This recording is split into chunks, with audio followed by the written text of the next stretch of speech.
Thank you guys for joining me, and I want to quickly review the alarming number of OSS days by school. And I'm looking at this for Hillsborough County Public Schools, and I have presented this worksheet that kind of goes along with it. So if you don't want to hear me talking, you just want to see the data, I have also posted that as well. So just to get started, I want you to look at this chart right here, and it shows you how the disparity is just outrageous. Now, the black community only represents 21% of the district, but yet it's higher than all of the races. In fact, black students were out of school 260 more days than all of the other races combined. When we look at all the money that's being funneled into public schools to address these disparities, the disparities continue. So every day out of school decreases the chances of graduation. Everyone knows that. There are studies that show that, and it also shows that out of school suspensions are ineffective. But yet we continue to do that because we do not have a clear and concise discipline plan. So I'm just going to flip through a couple of these school names just to show you the number of days that each demographic had OSS.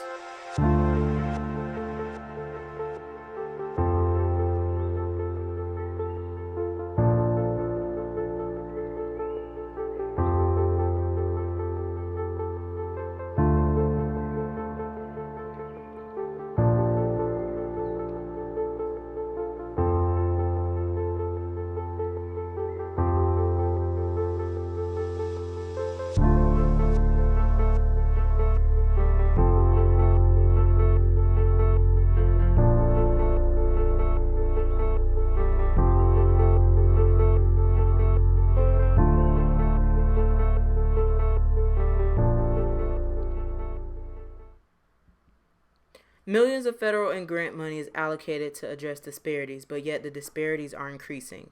And so when we look at individual sites where they have high number of OSS, it is not equal.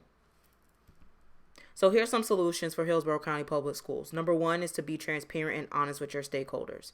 It is very apparent that they're hiding something, and it's very apparent that a lot of people that are in position do not have the right intentions to fix our school.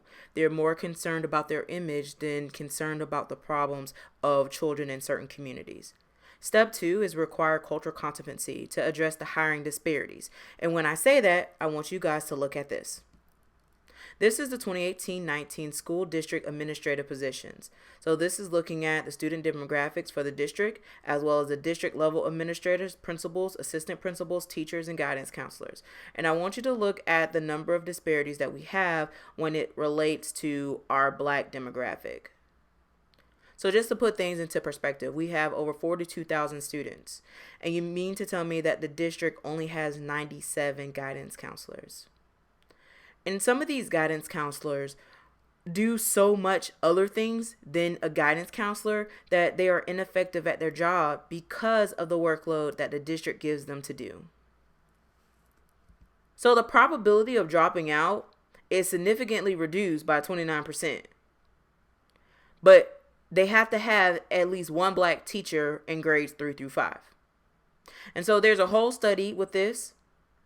And I posted the link so you can look at it yourself.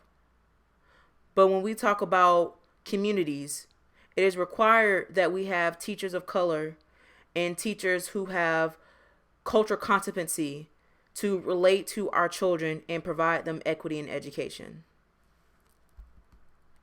And you guys want to know the cause of this? It's a multifaceted problem, but it really stems from systemic oppression. And it stems from systemic racism. And it stems from desegregation. And when schools had to comply to desegregate, they removed black teachers because they felt that black teachers couldn't teach well. And they were stripped from their duties and were given smaller tasks or even kicked out of the classroom. We don't have a lot of black teachers anymore. And black teachers are bullied. And some of them are paid to be complicit. But we have to do something because our children are suffering. And students and teachers and everyone deserves better. Justice for all students. Thank you.